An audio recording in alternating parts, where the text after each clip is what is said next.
Thanks for listening to this Billy Newman photo update for theoutbound.com. My name's Billy Newman. I'm here with Marina Hanson, and we're doing this live stream, and we're probably going to be doing this more regularly to talk about some of the photos that we have from our adventure travel stuff as we put it up online on the outbound.com. I think it's outbound.com/Billy Newman to see my account that we're working on. And this will be part of our first story that we're putting up on a photo that we took when we were camping in the Warner Rim. And we'll be talking about just the camping and travel stuff of that. But it was really cool. I liked that trip that we did. It was back in May, end of May this year. It was fun. How'd you like it? I liked it a lot. I think that's a really cool spot. That was what is it, the second or third time that I'd been out there?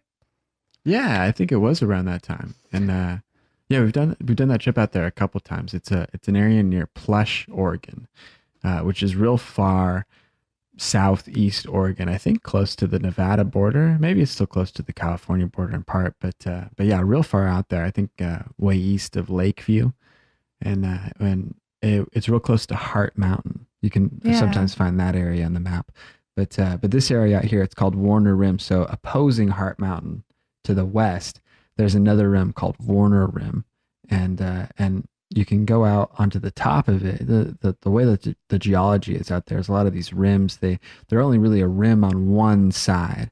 It's sort of like a shelf where one side's picked up, but the other side's sunken into the ground. And so a lot of the time you can just kind of walk right up onto the rise from one side of it, but then there's a big cliff face on the other side of it. Similar with the Steens Mountains, with Hart Mountain, with Warner Rim, with Abert Rim, with Poker Jim Ridge, all these little geological features that are out there in this section of Eastern Oregon are kind of put together that way. And I think they seem to kind of border different water erosion areas out there. But this area, Warner Rim, it was a cool spot. We've been camping out there for years. I think my family's been camping out Yeah, there you for guys have been camping out a there for real a long long time. time. Yeah, it's a fun spot out there. It's cool. So I really like remote dispersed camping places, and I know that's what you and I normally try and Definitely. look for when we're out doing some kind of outdoor travel thing. And there's really a lot of good spots out there, and I know that that's a cool thing about the outbound is trying to collect more information about where those good spots to camp are. But yeah, that's kind of just part to tell our story about what we were doing and what we were doing to take this photo. It was cool getting out to the spot. It's a pretty dispersed campsite, so there's no bathrooms. It's really just like a wide natural area, and there's like it's like a horse camp. I think that it's Yeah. like a hunter's camp. It's a few things like that. You see like antelope out there kind of running around in the wood. It's backed up to a rim rock. There's like a 15-foot tall rim rock ridge that sort of runs to the backside of the camping there. So you're kind of tucked back into the trees up against the rocks. So you're pretty well sheltered from a good bit of the exposure that you would experience out there. And that landscape, that terrain, it really is pretty harsh. I guess if you're It used to that type is. of area, it might make more sense. But it's still like 45 to 5,500 feet elevation in that area, which is pretty high, and you can definitely feel the dryness, the level of exposure if you're from at least a different kind of climate. You're not really acclimated to it yet. Yeah, I always notice that when we make our trips out to Eastern Oregon, it takes me a little while to acclimate. My Yeah. lips get chapped really easily. My skin feels thinner from all the air. Yeah, I noticed that a lot while we were out there. I mean, even just in the days we were there, you feel the penetration of the UV or sunburn. It seems to be worse, and all of it. It's just a rough time. But it was cool that evening. What we were going out there for was a period of the year at the end of May this year when Mars, the planet Mars, was really bright in the evening sky, and I think Saturn was also really bright.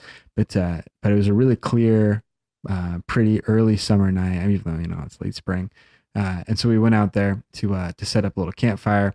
We had our telescope. We had the cameras out there too. That's what Marina and I try and do the most is take photographs of some of the outdoor adventure stuff that we're up to. And while we were out there, we were working on doing these long exposure shots of the stars, the campfire, and the truck. And I really like this photo that came out. It's of you, Marina, of standing silhouetted against the glowing uh, shine of the fire, the campfire that's there, and then the two trucks in the background. You can see the plateau, the rise of Hart Mountain in the background. And then you can see a lot of the summer constellations on the horizon as they rise up above the eastern sky there. I really like this photo a lot. I think it's cool how much detail is in it for a nighttime photo. Oh Like just the yeah, I like it silhouette too. of Yeah, Hart Mountain is really it looks noticeable. really, yeah, That clear looks and cool. bright, and it was a moonless night too. So that's It just all was. starlight that's separating the terrain there. It's really cool. Wow. Yeah, that's one of the things that I like about that area out there is just how much of the sky you get to see. Oh yeah, It's yeah, pretty different from it's what we very nice. have around where we live. Yeah, I thought it was really cool. So I was really happy that we put this together, and it was a great trip to go out there. So yeah, hopefully this is a little bit of information that discusses a bit about what we did out there on that camping trip to Warner Rim. A lot of good stories that we have out from that area. So we'll definitely revisit this location sometime soon in the future and talk about some of the other details of getting a good camping trip in when you're camping out in Eastern Oregon. But thanks a lot. I think. I think I had another point or two. Yeah, the good view of Hart Mountain. Moonless nights are the best. Definitely like a moonless Yeah. night, like when you could really get like the dark stars like that. I think it was really cool. But yeah, I think it wraps up just about all the stuff that we had to talk about for this broadcast, this live stream of this Billy Newman photo update for the outbound.com. Check out the outbound.com/Billy Newman to see this write up for this story and the accompanying video that we're going to put with it that we're recording right now. And go to billynewmanphoto.com to see some more information about me, the photos that I've taken in the past. You can also go to instagram.com/Billy Newman or at Billy Newman to see more information. But thanks a lot for listening to this broadcast.